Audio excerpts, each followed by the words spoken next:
À la vôtre.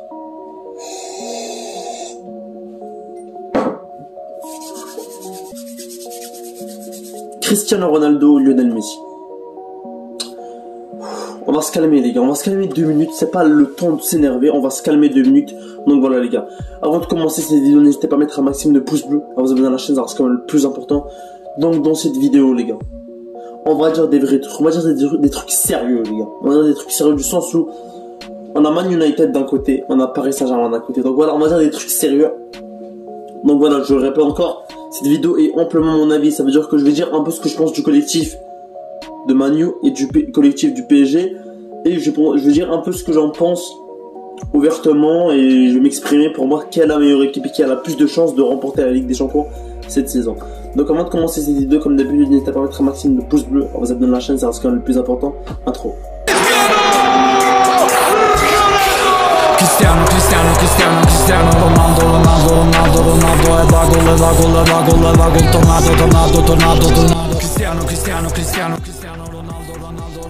D'un côté, t'as Cristiano Ronaldo, de l'autre côté, t'as Lionel Messi, pardon. T'as en gros les deux meilleurs joueurs de l'histoire du football de chaque bord. Déjà, on commence par ça, on commence par Cristiano Ronaldo et Lionel Messi. On va parler un peu de la forme actuelle des deux. On peut très bien voir que Cristiano Ronaldo, il est en forme. On l'a vu contre l'Irlande, il claque un doublé dans les dernières secondes du match. Toujours en forme Cristiano Ronaldo. Que ça soit avec la Juve, le dernier match, on l'a très bien vu, il était en forme. Il a raté presque rien du tout. Il a marqué le but à la dernière seconde qui a été refusé. Contre l'Irlande, on l'a vu, il tape un doublé pour sauver le Portugal. Maintenant, on va parler de Lionel Messi. On va parler de la saison de Lionel Messi, un peu de son début de saison. Contrairement à Cristiano, Lionel Messi, il n'a pas beaucoup... il a joué environ le même temps que Cristiano Ronaldo. Ça veut dire une vingtaine de minutes, 25 minutes avec son équipe. Et un match au complet avec son équipe nationale. Donc j'explique un peu.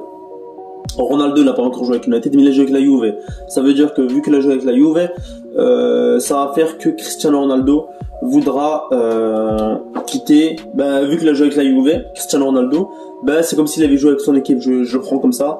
Et Lionel Messi a joué 25 minutes, un peu le même temps que Cristiano Ronaldo avec la Juve, mais Messi a joué avec le PSG. Donc voilà. Durant ces 25 minutes avec la Juve, Ronaldo a mis un but, voilà, qui n'a été refusé, un magnifique but qui a été refusé, je comprends pas. Mais bref, on prend pas en considération. Messi contre le Venezuela, je crois, il a joué, ils ont gagné 3-1, Messi n'a pas été décisif malheureusement. Mais j'ai pas vu le match, donc je pourrais pas dire s'il a été bon ou mauvais. Mais voilà, Ronaldo et Messi ont à peu près le même temps de jeu. Et Ronaldo a déjà 2 buts la saison. Donc voilà, c'est quand même bien pour un joueur de 36 ans. Hein. Mais bref. Là, on va se préoccuper des équipes. On va se préoccuper des équipes, on va se préoccuper de l'effectif de chacun. On va commencer par l'entraîneur. Du côté du Paris Saint-Germain, on a Pochettino. Je sais pas comment il s'appelle. Pochettino, je sais pas quoi. On a Pochettino qui est un entraîneur vraiment... Je dirais pas, c'est pas un mauvais entraîneur, mais c'est pas un excellent entraîneur non plus. Mais c'est pas un mauvais non plus. C'est un entraîneur moyen qui peut gagner une Ligue des Champions. Voilà, c'est un entraîneur correct qui peut te faire soulever une Champions League. Donc voilà, c'est quand même un bon entraîneur qui, parfois, malgré ses choix, me déçoivent un peu. Comme par exemple, Xavi Simons qui a été exclu de l'équipe pro, qui va sûrement retourner au rival du PSG en Ligue des Champions, le Barça. Donc voilà, il va sûrement retourner au Barça. Mais bref. Moi, ça m'a déçu quand il a mis Xavi Simons à la porte. Je trouve que le PSG ne font pas assez confiance à leurs jeunes. Alors que c'est ça qu'ils devraient prioriser. Mais bref, on va pas se tarder dessus. Bref, Xavi Simons a été renvoyé de l'équipe pro. Ça m'a un peu déçu, mais bref. Du côté de Man United, les gars. Du côté de Man United, on a des pépites. On a plus de jeunes du côté de Man United que du côté du PSG. Et là, ça, je trouve que ça joue un avantage énorme. Un avantage énorme du sens où physiquement, les mecs vont être meilleurs que les mecs du PSG. Physiquement, Man United sera amplement meilleur que celle du PSG. Physiquement, eux, ils ont Lionel Messi. Neymar, on sait pas encore. C'est ambigu, mais pour l'instant, il ne s'est pas blessé. Mbappé ne se blesse jamais. Sinon, voilà, les milieux de terrain, Paredes, Verratti, des blessures régulières. Bernat qui est blessé. Ramos qui n'a pas encore repris avec le PSG. Voilà, donc vraiment, ça prouve à quel point le PSG, ils ont un petit problème physique, mais ça change pas l'équipe qu'ils ont. Les Aucaniens, ça reste qu'ils ont une équipe incroyable. Mais bref, côté défensivement, on a du Varane, on a du Maguire, eux ils ont du Ramos, ils ont du Marquinhos, ils ont du Kimpembe. La défense sera à peu près du même niveau, voilà, on va pas se le mentir. Ils ont juste un défenseur de plus, mais je ne crois pas qu'ils vont jouer une composition à 3 défenseurs, ils devront faire des choix à ce moment-là. Et là, c'est entre les mains de Pochettino. Bref, nous on a 2 bons défenseurs centraux, on a un bon latéral droit Wan-Bissaka, on a un bon latéral gauche Luke Shaw. Eux, ils ont un bon latéral droit incroyable, Hakimi. Mais du côté gauche, ça reste encore un mystère parce qu'il y a Nuno Mendes qui vient de débarquer. Il y a Diallo qui va jouer à la concurrence. Donc voilà, on va voir ce qui va se passer. Mais d'après ce que j'ai vu, Nuno Mendes c'est un très bon joueur. Donc voilà. Leur défenseur gauche, il prie. Pour moi, personnellement, ça va être Nuno Mendes qui va faire des bonnes prestations. Leur milieu de terrain, il est ambigu. Personnellement, je trouve que leur milieu de terrain, il est ambigu. Ils n'ont pas un milieu de terrain stable. Ils peuvent te mettre du Paredes Verratti, comme du Gay Verratti, comme du Gay Verratti Paredes. Ça dépend de la composition de Pochettino, mais ça peut tourner à chaque fois. Ils n'ont pas un milieu de terrain stable. Et tout simplement, c'est du Ander Herrera, etc. Du Draxler, ils n'ont pas un milieu de terrain stable, je trouve, à mon avis.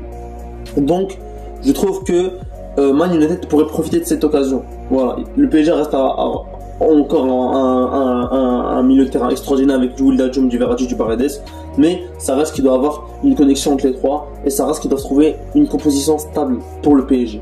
Du côté de Man United, on a 3 milieux de terrain ou même 2, ça dépend de la composition, jouée par Schweinsteiger, je sais pas comment il s'appelle, Bruno Fernandes, Paul Pogba, avec parfois Fred ou Tomina ou je sais pas comment il s'appelle.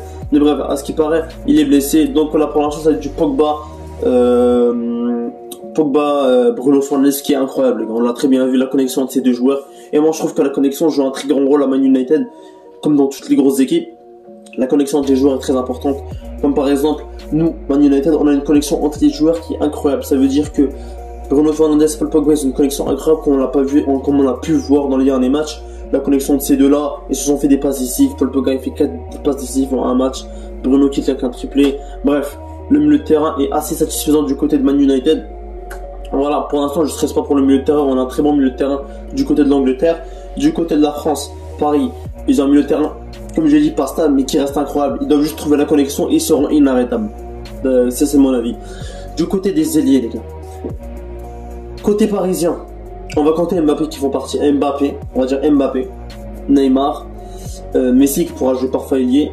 On va passer direct aux attaquants en vrai. Bah, attaquant ailier, c'est la même chose, je dirais. Mbappé, Neymar, Messi. C'est 3 ailiers, mais Messi, pour moi, va se trouver plus dans l'axe cette saison, milieu offensif du côté parisien. Donc voilà. Après, ça dépend des choix du coach. Comme j'ai toujours dit, les choix du coach, c'est lui le coach qui décide. Donc voilà, les choix du coach joueront un rôle important lors de cette saison parisienne. Donc voilà, il y aura du Messi, il y aura du n'importe quoi, il y aura du Messi, il y aura du Neymar, du Mbappé, des joueurs de classe mondiale. On va pas en parler.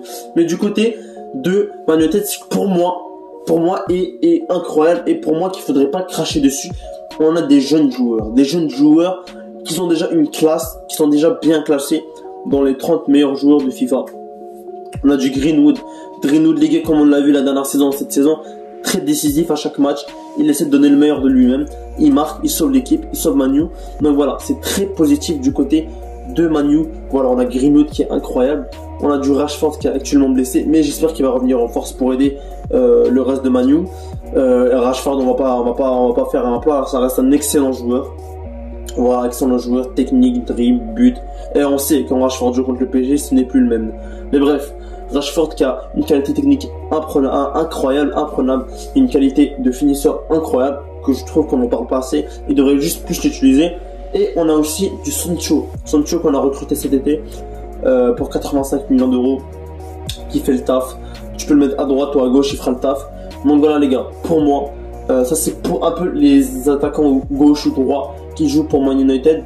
Et là on va passer pour les attaquants de pointe. Pour les attaquants de pointe du côté du PSG les gars, on a du Mauro Icardi et on a du Mbappé qui pourrait aussi jouer en 9. Donc voilà, Mbappé, Icardi, c'est Icardi les gars, d'après certaines sources il s'est blessé pendant un bon moment. Du coup c'est Mbappé qui devrait jouer en attaque de pointe. Mais à ce qui paraît Mbappé n'aime pas trop ce poste, il préfère jouer à gauche, c'est plus un truc.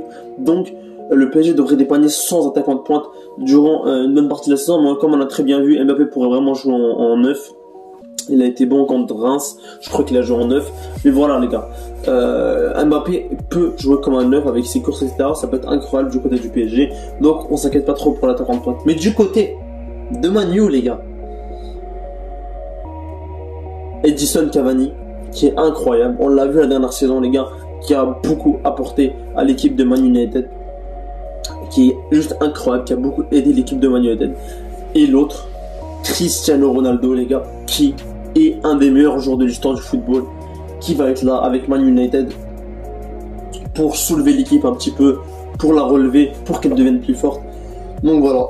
Et là, je veux dire, pour moi, sincèrement, qui est l'ultime favori pour la Champions League. Et je veux dire la vérité, pour moi, sincèrement, Man United sont les principaux favoris pour la Ligue des Champions. Et je veux dire pourquoi. Parce que du côté du PSG, il y a beaucoup d'individualités et le PSG compte que sur les individualités. Lionel Messi, Kylian Mbappé, Neymar, etc. Mais cette technique d'individualité ne va pas marcher à tous les coups. Le collectif gagne toujours sur l'individualité et on l'a très bien vu.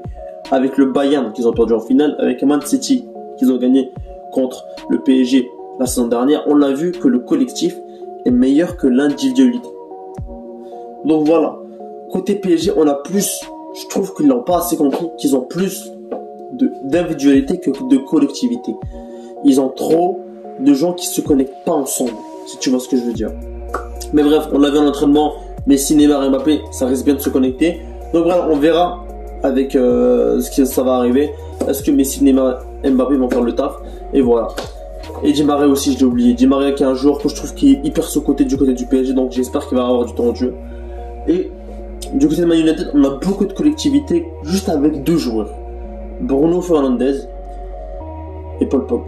Juste avec ces deux joueurs, t'as une collectivité sans du côté de Man United et c'est la vérité. C'est la vérité que vous le voulez ou non. Donc voilà les gars, j'espère que vous avez kiffé cette petite vidéo. J'ai un peu beaucoup trop parlé, je trouve. J'espère que vous avez kiffé de mettre un maximum de pouces bleus à vos abonnations, c'est le plus important. C'était MZ442.